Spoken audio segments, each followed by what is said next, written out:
Page 34. The History of Human Marriage by Edward Westermarck, 1891. In 3 volumes, Volume 1. 0.3. Comparison of Ideas, Customs and Traditions. For the present, then, we should, on this principle, carefully refrain from assuming, for example, that courtship and marriage have anything to do with the sexual instinct, that the retaliation of adultery springs from jealousy and revenge, that the secrecy observed in the performance of the sexual function is connected with sexual modesty. We should refrain from trying to find any motives for the practice of polygyny, the prohibition of incest, the various marriage rites, and so forth. We should only correlate these phenomena with other social phenomena or refer them to social antecedents. Dr. Rivers says, in fact, that it would be possible to write volumes on that group of social processes which we sum up under the term marriage, without the use of a single psychological term referring to instincts, emotions, sentiments, ideas or beliefs, and that such a treatment of marriage would nevertheless be capable of producing valuable contributions to our knowledge. After those volumes had been written, we might perhaps be allowed to consider that people not only marry but fall in love, and that the marriage customs are not merely muscular movements standing in relations to other muscular movements, but that they are actuated by intentions and motives. I should not be surprised, however, if social psychology, when at last permitted to speak, should raise violent objections to many of the classifications and conclusions made by pure sociology. For it seems to me that pure sociology is liable to commit the most fatal mistakes by detaching social phenomena from their motive powers and treating them as mechanical processes, just as if men as members of society were a sort of automata. From Dr. Rivers' own constructive works and his article on survival and sociology, it appears that he thinks of the study of organized social processes and their relations in time largely as a study of social survivals. But what knowledge of the past can be expected from the interpretation of a social process as a survival, if no notice is taken of the mental aspect of social conduct? Dr. Rivers regards a custom as a survival if its nature cannot be explained by its present utility but only becomes intelligible through its past history. I presume that utility here means supposed utility, since a custom can be quite intelligible through existing conditions if it is merely regarded as useful by those who practice it. Before a custom is pronounced a survival, it is thus necessary to examine whether it can be explained by present conditions or not, and to these conditions obviously belong the feelings and ideas of those who practice it. It is just the neglect of making such an examination that is responsible for many of those arbitrary and unscientific conclusions in which the study of early history abounds. Customs have been interpreted as surviving traces of other, hypothetical, customs in the past, simply because there is some external resemblance, often of the most superficial character, between them, or because they seem to be possible ingredients or consequences of such customs. The reader will find numerous instances of this in the present work, for example in the chapters on the theory of promiscuity, sexual modesty, and marriage by capture. I had hoped that such purely sociological interpretations were, on the whole, things of the past, and find it truly alarming to hear from one who may almost be regarded as the leader of a new school in sociology in this country that social phenomena should be referred to social antecedents before any attempt is made to examine the psychological processes underlying them. It is strange that this extraordinary faith in sociological explanations should be coupled with an equally extreme distrust in our capacity of learning the motives by which social conduct is determined. The mental constitution of men is, in spite of all racial and individual differences, essentially similar everywhere. This is implied in the fact that they are members of the human species and is confirmed by their external behavior. It is true that the more different people are from ourselves, and the less we know them, the more difficult it is for us to know the motives for their actions and to understand them in every detail is beyond our power. but the mental facts that lead to the customs of peoples are not of a very subtle character. They are general instincts, sentiments, or emotions, or particular ideas, which, if still prevailing, ought to be accessible to a penetrating inquiry. Dr. Rivers maintains that the apparently hopeless task of trying to discover why people perform rites and ceremonies is partly due to the abstract nature of such inquiries. Directly one approaches the underlying meaning of rite or custom, one meets only with uncertainty and vagueness unless, as is most frequently the case, the people are wholly satisfied with the position that they are acting as their fathers have done before them. So far as my own experience goes, this is true of some cases but not of others, in which most valuable information has been obtained from the natives themselves. Their explanations are not always alike, and the reason for this is probably that the real origin of the rite has been partly or wholly forgotten and a new interpretation substituted for the idea from which it arose. This, however, should not make the field ethnologist less eager to find out the present meaning attached to the facts he records, for whether or no it be the original meaning, it gives us in any case some insight into the ideas of existing people, and these are by themselves important subjects of inquiry. But the direct inquiry into motives is not the only way in which they may be ascertained. Excellent information may be obtained from the words by which ceremonies are accompanied, and from comparisons between the circumstances in which more or less similar rites or practices are performed, combined with a solid knowledge of native ways of thinking. Such a knowledge, however, presupposes a protracted stay among the people whose customs are investigated and familiarity with their language.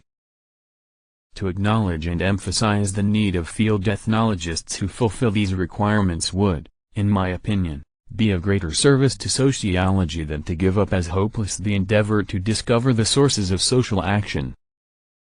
Even where the meaning of a custom is obscure or lost, the field ethnologist's knowledge of the native mind and its modes of thinking and feeling ought to enable him to make valuable conjectures. Hence, I thoroughly disagree with the principle which I once heard expressed by the reader of a paper on some savage tribes at a meeting of the Royal Anthropological Institute, that the field anthropologist should only aim at collecting facts and leave it to the anthropologists at home to explain them. Many of the psychological explanations of social phenomena must of course be more or less hypothetical, but this is no reason why they should not be sought for.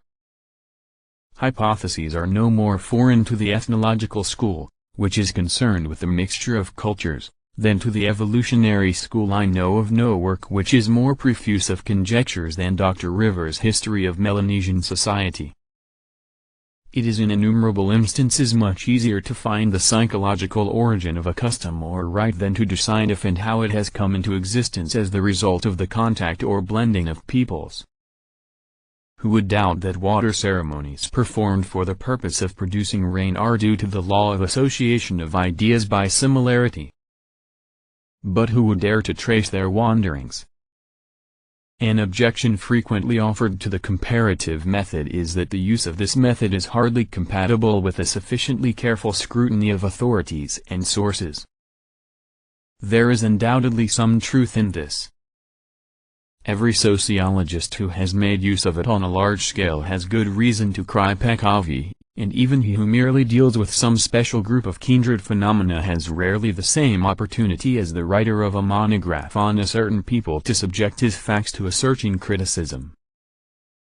In the earlier editions of the present work, I emphasized that, as the sociologist is in many cases unable to distinguish falsehood from truth, he must be prepared to admit the inaccuracy of some of the statements he quotes, and I cannot possibly conceive how Dr. Grebner has been able to construe this admission into an attempt on my part to make a virtue of necessity.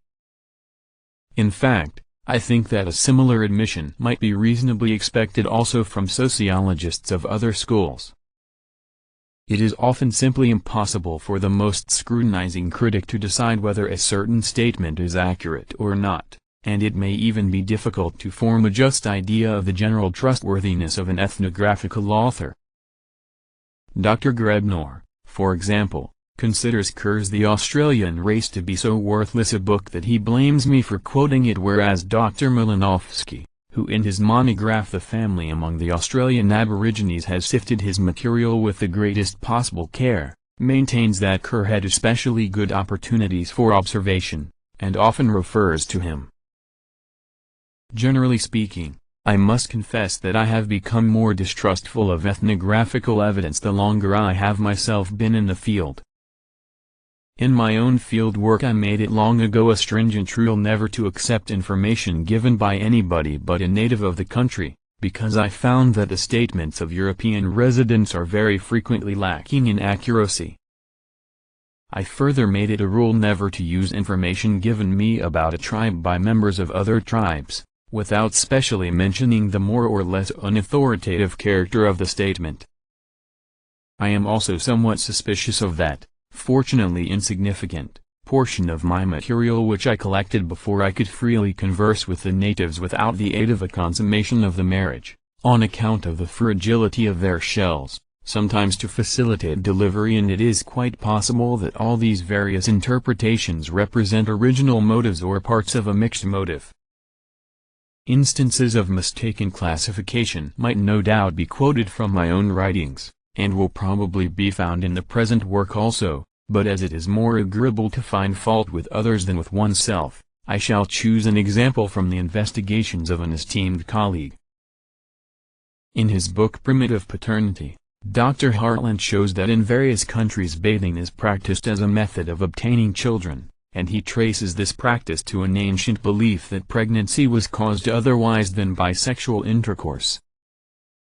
In support of this view he quotes, besides many other facts, a statement of mine referring to a tribe in southern Morocco.